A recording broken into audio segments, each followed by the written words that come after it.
अस्सलाम guys, welcome back to literary approach to English. Previously video में हमने study किया था ओल्ड इंग्लिश पीरियड के बारे में, उसके लिंग्विस्टिक ट्रांसफॉर्मेशंस के बारे में, कल्चरल ट्रांजिशंस के बारे में। सो गाइस, इस वीडियो में हम बात करेंगे मिडिल इंग्लिश पीरियड के बारे में, जो कि ओल्ड इंग्लिश पीरियड के बाद फॉल करता है और सेकेंड पीरियड है in the history of English literature. So guys, किसी भी पीरियड को जानने से पहले उसके हिस्टोरिकल कॉन्टेक्स्ट के बारे में इल्म होना बहुत ज़रूरी है, ताकि हम उस पीरियड को अच्छे से अंडरस्टैंड कर सकें। मिडिल इंग्लिश पीरियड के बारे में बात करें तो मिडिल इंग्लिश पीरियड जो है स्टार्ट होता है बैटल ऑफ हेस्टिंग्स के साथ, जो कि 14 अक्टूबर 1066 में लड़ी गई थी। ये जंग इंग्लिश आर्मी और नॉर्मन फ्रेंच आर्मी के दरमियान में लड़ी गई थी। उस टाइम इंग्लिश आर्मी को लीड कर रहे थे एंग्लो सैक्सन्स के किंग हैरोल्ड गॉडविंसन, और नॉर्मन फ्रेंच आर्मी को लीड कर रहे थे नॉर्मन्स के किंग विलियम, जिन्हें विलियम द कॉन्करर भी कहा जाता है। सो गाइस, इस जंग में नॉर्मन फ्रेंच आर्मी को फतेह हुई थी और इसके साथ ही इख्तिताम हुआ था हमारे ओल्ड इंग्लिश पीरियड का, और स्टार्ट हुआ था हमारा मिडिल इंग्लिश पीरियड, जिसे हम एंग्लो नॉर्मन पीरियड भी कहते हैं। अगर हम बात कर ही रहे हैं नॉर्मन्स के बारे में, तो ये भी जान लेते हैं कि कौन थे, कहाँ से आए थे। तो बेसिकली जो नॉर्मन्स हैं, इन्हें डिसेंडेंट्स ऑफ विकिंग्स भी कहा जाता है। अब सवाल ये है कि विकिंग्स कौन थे, विकिंग्स कहाँ से आए थे। तो बेसिकली विकिंग्स कुछ ट्राइब्स थे, कुछ समुद्री लुटेरे थे जो फ्रांस की ज़मीनों पर आकर बस गए थे, और उन्होंने वहाँ का कल्चर अडॉप्ट कर लिया, वहाँ की लैंग्वेज अडॉप्ट कर ली, वो वहाँ उन लोगों के साथ बिल्कुल इंटरमिंगल हो गए थे। विकिंग्स की एक खसूसियत ये थी कि ये बहुत ही जंगजू किस्म के लोग थे, एंड लेटर ऑन उन्होंने इंग्लैंड के ऊपर हमला किया और वहाँ पे सेटल डाउन हो गए। मज़ीद अगर हम मिडिल इंग्लिश पीरियड के बारे में बात करें तो इसका टाइम स्पैन 3 सेंचुरीज़ का है, 12 से 15 सेंचुरी तक। मिडिल इंग्लिश पीरियड के इस टाइम स्पैन में बहुत सारे इंपॉर्टेंट कल्चर इवेंट्स देखे गए हैं। नॉर्मन इन्फ्लुएंस की वजह से बहुत सारे चेंजेस आए, जिनमें फ्यूडल सिस्टम को इंट्रोड्यूस करवाया गया, लैंग्वेज चेंज आया, कल्चर एक्सचेंज हुआ, बहुत सारे लीगल रिफॉर्म्स को इंट्रोड्यूस कराया गया। सो गाइज, हिस्टोरिकल कॉन्टेक्स्ट के बाद अब हम बात करते हैं कि किस तरह से नॉर्मन्स ने अपने रूल को इस्टेब्लिश किया। The foremost point in this thing is that the rulership was changed. एक नया किंग आया था, ऑब्वियसली जंग के बाद उसने एक नई किंगडम को लीड करना था, सुपरवाइज करना था। सो इस नए किंग, जिनका नाम था विलियम द कॉन्करर, इन्हें 1066 में क्रिसमस डे पर वेस्टमिनिस्टर अबे में क्राउन किया गया था as the king of England. उन्होंने अपने साथ एक बहुत ही स्ट्रॉन्ग और सेंट्रलाइज्ड किस्म की मोनार्की स्टैब्लिश करने की कोशिश की थी। इसी सिलसिले में हाउस ऑफ नॉर्मेंडी को कायम किया गया था। हाउस ऑफ नॉर्मेंडी जो था, ये ना कोई ऑर्गेनाइजेशन थी, ना कोई इदारा था, बल्कि एक फैमिली और डायनेस्टिक लीनिएज था। और इसी हाउस ऑफ नॉर्मेंडी ने पॉलिटिकल, हिस्टोरिकल, कल्चरल लैंडस्केप को स्टैब्लिश करने में बहुत हेल्प आउट किया था। इसी हाउस के मेंबर्स ने दूसरी यूरोपियन फैमिलीज के साथ अपने ताल्लुकात को मजबूत किया था through making marriages with their women, ताकि वो अपने सिस्टम को, अपने कल्चर को बहुत अच्छे से प्रमोट कर सकें। The very next is that कि उस टाइम पे नॉर्मन नोबिलिटी की क्या पोजीशन थी सोसाइटी में। नॉर्मन नोबिलिटी को हमेशा हाईएस्ट पोजीशन हासिल रही, चाहे वो पॉलिटिकल अफेयर्स हों या स्टेट अफेयर्स। इन्हें बहुत सारी लैंड्स गिफ्ट की गई थी ताकि वो फ्यूडल सिस्टम को इस्टेब्लिश कर सकें। तो बेसिकली हुआ ये कि नॉर्मन नोबिलिटी ने इंग्लिश नोबिलिटी के साथ इंटरेक्शन किया और एक कल्चरल ब्लेंड क्रिएट किया। इस ब्लेंडिंग का ये रिजल्ट हुआ कि इंग्लिश एरिस्टोक्रेसी को भी हाईलाइट मिल गई। उन्होंने नॉर्मन रूल को इम्प्लाई करने में, उसे इस्टेब्लिश करने में बहुत ज़्यादा हेल्प आउट किया था उस टाइम पे।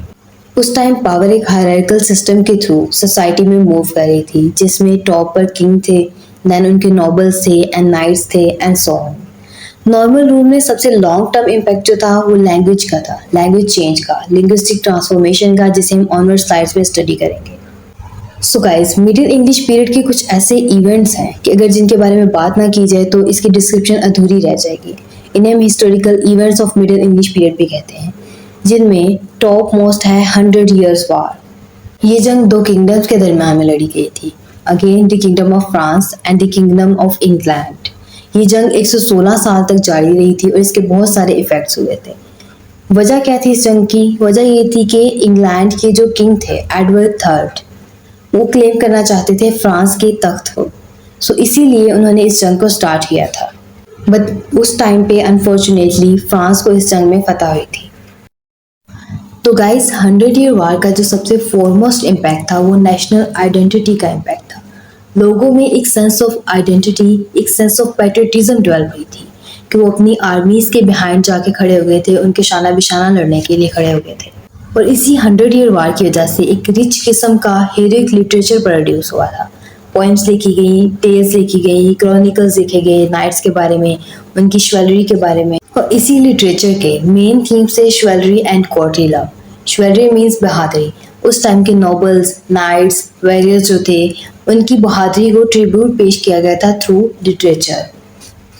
और कोर्टली लव को आइडियलाइज किया गया था एज अ स्पिरिचुअल और इमोशनल कनेक्शन। उस टाइम पे अगेन लैंग्वेज पे बहुत ज़्यादा इम्पेक्ट हुआ था। दो किंगडम्स के लोग, दो सेपरेट लैंग्वेजेस के लोग एक दूसरे से टकरा रहे थे, एक दूसरे से फ्रेजेस बोरो कर रहे थे, वर्ड्स बोरो कर रहे थे। इसी वजह से बहुत सारे सोशल और कल्चरल चेंजेस आए थे सोसाइटी में। सो मिडिल इंग्लिश पीरियड का जो सेकेंड मेजर हिस्टोरिकल इवेंट है, उसे हम ब्लैक डेथ का नाम देते हैं। ब्लैक डेथ बेसिकली एक पैंडेमिक थी जिसका टाइम स्पैन 1346 से 1453 तक था। ब्लैक डेथ का कॉज ब्यूबोनिक प्लेग था। ब्यूबोनिक प्लेग की वजह से ये इतनी मैस डिस्ट्रक्शन हुई थी, मैस किलिंग हुई थी। इसी ब्लैक डेथ की वजह से इंग्लैंड की 30 to 60% पॉपुलेशन मारी गई थी और इस वजह से बहुत सी इकोनॉमिक डिस्ट्रप्शन हुई थी, सोशल कल्चरल चेंजेस आए थे सोसाइटी में। उस टाइम पे लोगों का रिलीजन पर से बिलीव उठ रहा था, because they were raising the question where is God, God कहाँ है, वो लोगों को क्यों नहीं रोक रहा मरने से, यहाँ पे इस बीमारी को फैलने से क्यों नहीं रोक रहा। सो उनके जो बिलीव्स थे वो टूटना शुरू हो गए थे रिलीजन पर से, उनके बिलीव्स उठना शुरू हो गए थे। उन्होंने रिलीजन और चर्च की अथॉरिटी को क्वेश्चन करना शुरू कर दिया था। सो गाइस, इन इवेंट्स के बाद अब हम बात करते हैं मिडिल इंग्लिश पीरियड के सबसे क्रूशियल एंड कंसिडरेबल चेंज के बारे में। वो चेंज जिसे हम लिंग्विस्टिक एवोल्यूशन का नाम भी देते हैं। मिडिल इंग्लिश पीरियड में इंग्लैंड में एक बहुत ही सिग्निफिकेंट लैंग्वेज चेंज हुआ था। इससे पहले इंग्लैंड में ओल्ड इंग्लिश बोली जाती थी जो कि जर्मैनिक लैंग्वेज फैमिली से बिलोंग करती थी। ओल्ड इंग्लिश पर एंग्लो सैक्सन्स का बहुत इन्फ्लुएंस था। It was characterised by their inflectional grammar which was much complex and the vocabulary rooted in Germanic languages. Then Normans ने इंग्लैंड को फतह किया और यहाँ शुरू होता है नॉर्मन फ्रेंच का इन्फ्लुएंस। फ्रेंड्स, यहाँ एक बात नोट कर लें कि नॉर्मन्स अपने साथ अपनी लैंग्वेज लेके आए थे जिसे हम नॉर्मन फ्रेंच कहते हैं। सो गाइस, नॉर्मन फ्रेंच का इन्फ्लुएंस ये हुआ कि इसके आते ही एलीट क्लास ने इसे अडॉप्ट कर लिया। एलीट क्लास ने इस लैंग्वेज को यूज़ करना शुरू कर दिया। इसे as a language of administration और लॉ यूज़ करना शुरू कर दिया गया था उस टाइम पीरियड में। सो गाइस, यहाँ एक ट्विस्ट आया। नॉर्मन फ्रेंच को जस्ट नोबिलिटी यूज़ कर रही थी उस टाइम पीरियड में, लेकिन जो आम लोग थे वो लोग ओल्ड इंग्लिश को यूज़ कर रहे थे क्योंकि उनके लिए डिफ़िकल्ट था अचानक से अपनी लैंग्वेज से मूव कर जाना। सो इस तरह से दोनों लैंग्वेजेस का इंटरेक्शन हुआ और एक बायलिंगुअल सोसाइटी कायम हुई। सो Aahista Aahista middle English develop होना, मिडिल इंग्लिश इमर्ज होना शुरू हुई through the blending of old English and the Norman French language. So guys, इस इंटरेक्शन का नतीजा ये हुआ कि नॉर्मन फ्रेंच ने इंग्लिश वोकेबलरी को बहुत ज़्यादा एनरिच कर दिया। बहुत सारे वर्ड्स इंग्लिश में ऐड हुए, स्पेशली लॉ, गवर्नमेंट और आर्ट्स की फील्ड में यूज़ किए जाने लगे। उस टाइम पीरियड में मिडिल इंग्लिश में ग्रामर को बहुत ज़्यादा सिंप्लीफाइड कर दिया गया था as compare to the complex inflectional grammar of old English period. इसी तरह टाइम के साथ साथ मिडिल इंग्लिश जो है वो एक डिस्टिंक्ट लैंग्वेज के तौर पे सामने आई, जिसकी अपनी ग्रामर थी, अपनी वोकेबलरी थी और अपनी प्रोनाउंसिएशन थी। इसी वजह से इसे लिटरेचर, एडमिनिस्ट्रेशन और डेली लाइफ में भी यूज़ किया जाना शुरू हुआ था। सो गाइस, अब हम बात करते हैं मिडिल इंग्लिश पीरियड की कुछ लिटरेरी कैरेक्टरिस्टिक्स के बारे में, जिनमें सबसे पहली है शिवैलरी एंड रोमांस। शिवैलरी जो है वो उस टाइम पे लिटरेचर में मेन थीम के तौर पे यूज़ होता था, एज वेल रोमांटिक एडवेंचर्स को भी यूज़ किया जाता था। ये सब जो थी ये उस टाइम के आइडियल्स को रिफ्लेक्ट करते थे। एलिगोरिकल स्टोरी टेलिंग जो है वो बहुत कॉमन थी। कैरेक्टर्स और इवेंट्स जो थे वो एब्स्ट्रैक्ट कॉन्सेप्ट्स और मोरल लेसन्स को सिंबलाइज करते थे। रिलीजियस लिटरेचर बहुत प्रोमिनेंट था मिडिल इंग्लिश पीरियड में, क्योंकि क्रिश्चियनिटी के थीम जो थे वो बहुत एक्सप्लोर किए जाते थे और मॉरल टीचिंग्स लिटरेचर के through. The fourth one is Arthurian legends. Arthurian legends में बेसिकली कुछ वर्क्स हैं, कुछ टेल्स हैं जो कि किंग आर्थर और उनके नाइट्स के बारे में हैं। सो गाइस, अब इस दौर के कुछ मेजर लिटरेरी ऑथर्स और उनके वर्क्स के बारे में बात करते हैं। चौसर इस दौर के जाने माने और रिनाउंड ऑथर हैं। इन्हें फादर ऑफ इंग्लिश पोइट्री भी कहा जाता है। इन्होंने अपने वर्क्स में शिवालरी और कोर्टली लव के थीम्स को एक्सप्लोर किया है एंड इन्होंने विट, आयरनी और सेटायर को अपने वर्क्स में यूज़ किया है ताकि ये सोसाइटी के इंडिविजुअल्स और इंस्टीट्यूशंस की शॉर्ट कमीज को दिखा सके। चौसर ने मेडिवल इंग्लिश लाइफ को रियलिस्टिकली पोर्ट्रे किया है, जिसके एग्जाम्पल आप इनके एक वर्क द कैंटरबरी टेल्स से ले सकते हैं। The Canterbury Tales is basically a collection of stories. इस वर्क में डिफरेंट नैरेटिव्स के थ्रू, डिफरेंट कैरेक्टर्स के थ्रू सोसाइटी के इंडिविजुअल्स और इंस्टीट्यूशंस की करप्शन को दिखाया गया है। सिमिलरली चौसर का एक और वर्क है ट्रोलस एंड क्रेसेड। ये एक एपिक पोएम है जिसमें वॉर टाइम की एक ट्रेजिक लव स्टोरी को दिखाया गया है और इस पोएम में भी कॉर्डली लव के थीम को एक्सप्लोर किया गया है। सिमिलरली एक और पोएम है the book of the duchess. ये मेडिवल ड्रीम नैरेटिव पोएम है जिसमें एक आदमी को दिखाया गया है जो सोने की स्ट्रगल करता है ताकि वो सो जाए और सोता ही रहे, जस्ट बिकॉज कि वो अपनी लाइफ से बहुत डिसहार्टेड है, लाइफ की मिजरी से बहुत डिसहार्टेड है। दूसरे रिनाउंड ऑथर थे जॉन वेक्लिफ। इनका सबसे अहम काम ये है कि इन्होंने बाइबल की ट्रांसलेशन की थी। इन्होंने बाइबल को ट्रांसलेट किया था ताकि आम लोग भी बाइबल तक रिसाई हासिल कर सकें, अपने रिलीजन के बारे में जान सकें। अपने वर्क्स के थ्रू इन्होंने रोमन कैथोलिक चर्च पर काफ़ी क्वेश्चंस रेज किए थे, उसकी अथॉरिटी पर। देन लेटर ऑन इनके आइडियाज़ ने प्रोटेस्टेंट रिफॉर्मेशन पर बहुत ज़्यादा इन्फ्लुएंस किया था।